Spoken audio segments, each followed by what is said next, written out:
we're going to do some web scraping. What we're going to do is get some data from Wikipedia.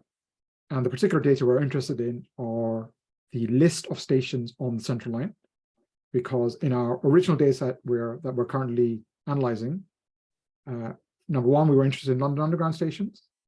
Now we want to just look at the Central Line stations, but the original data set doesn't split up the stations into which line they're in. So we have to add that information in to the data set. So we're going to get that data first from Wikipedia. We're going to import pandas as PD.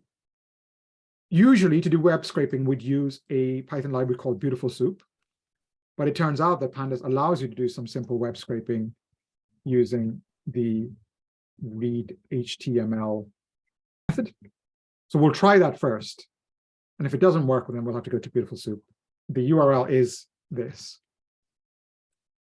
We will, let me just, while you type that in, I will just open that on the web browser and just show you that somewhere here there is the list of stations. Now, the first thing I guess you should notice is that it comes maybe 20% of the way through. So before that, there are a lot of other pieces of information. And pandas, it turns out, when we do pd.readhtml, pd.read HTML URL, it tries to find all the tables in that file. So we're going to just have to figure out which table is of interest to us. So what we'll do is we'll assign this, what we've just got, to a variable. All we have to do is figure out which of those tables that pandas just scraped for us is the relevant one. I'm going to do this manually first. When I say manually, we're going to iterate through this list. So we're going to go for df in list of dfs. And we could just print out the entire data frame, but let's just look at the columns of the data frame to make it a bit easier for ourselves, okay? So that's saying for each data frame in list of data frames, print each of those data frames columns. Exactly. And I'm going to run it. So again, it looks like there's a for whatever reason, it's found loads of data frames. How did you know read_HTML outputs a list of data frames? I honestly didn't, because the first time we did this was using Beautiful Soup. Then there's two ways of discovering programming methods and techniques and technologies. One is you Google it. The other is you kind of just keep an eye on what the community is up to. So I just noticed someone on Twitter talking about actually their discovery that a very simple way of doing simple web scraping is using pandas.readhtml. At that point, you just, at that point, you can literally just look up what it says. So it says something, what does it say? Reads HTML tables into a list of data frame objects. Okay. Right. And then you just try it. Or, I mean, you can read more of the documentation, or try and look for an example that someone has done. Okay. I'm saying that out of this list, we want the data frame which has the station column in it. All we're looking for is stations on the Central Line, yeah? So it turns out that it is down here somewhere. It's here.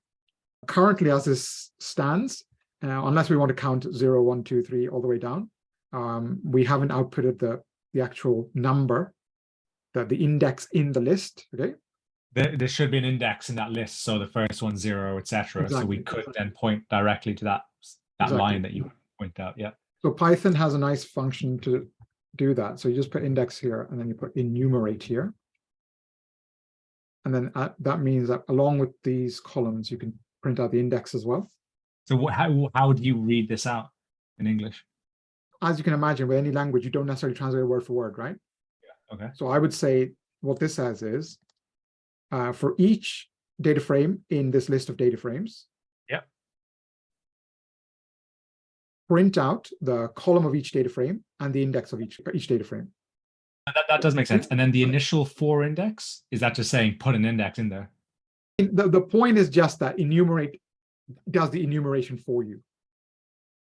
No, well, also it's a good point that I was imagining you could almost read every line in an English kind of way, because you mentioned that in Python, but it's unrealistic. Very unusual for a programming language to be like that.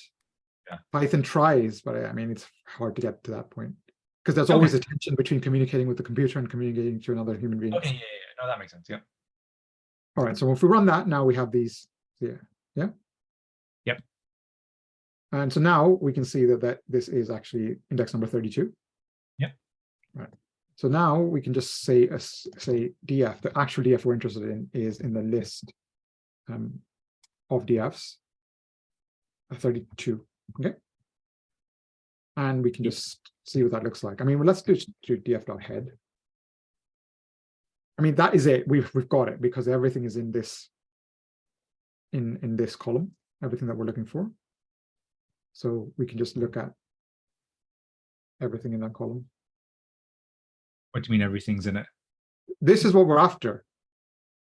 This is all the central line stations. This is a list of central line stations. I mean, in this case, we were looking for something very simple, right? Yeah. But you can imagine if we wanted the whole table of values, we can use that for some other purpose. So if we do df station, then we can just see all the stations.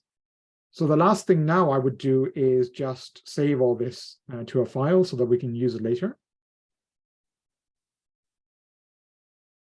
Yep. Do you remember how we save to a file? Oh man. You can just look it up if you want, Yeah, I'm going to, yeah. So what I do is pandas export to CSV, data frame to CSV. Yeah, so that's right. Yeah. So what do I type here? Okay, so data frame .to_CSV. Yeah. And then there's a few things that are useful. So we'd need to say where it's being saved. Yeah. So I'm going to just do this. I'm going to say it's going to be here. Actually, I'm just going to save it directly in this folder. Okay. So if you don't actually put a path, you just need to give it a name. Okay. Yeah. Central_line stations. That's CSV. I feel like there was one more thing. It would, let me check. So path of buff, sep, naref, float format, columns, header, index label, mode, encoding, compression, data format. Oh, you did data chunk size. No, I'd probably say that's it. That's how I'd do it. I mean, that will definitely work. The thing that you're thinking about is the index. We don't want to say the index. Okay. It's okay if we save it when we read it in, we just get rid of it again. Okay. Got it. Got it. Yeah, it's not actually telling us anything. Yep. Yep. That's it. So we've got our central line stations. Oh. It's interesting. This isn't quite a data frame, I don't think. Actually, if I just do the type of this, it's a pandas series. There's already two types of pandas data structures you need to know: the pandas series and the pandas data frame. And all you need to remember is that one is a one-dimensional structure and the other is two-dimensional. What do you mean by that? A one-dimensional structure is just like a sequence. A two-dimensional is like an Excel sheet with rows and columns. Got it. And you can also think of, a data frame as being lots of series stacked. Okay, now let's go back to data analysis. Okay.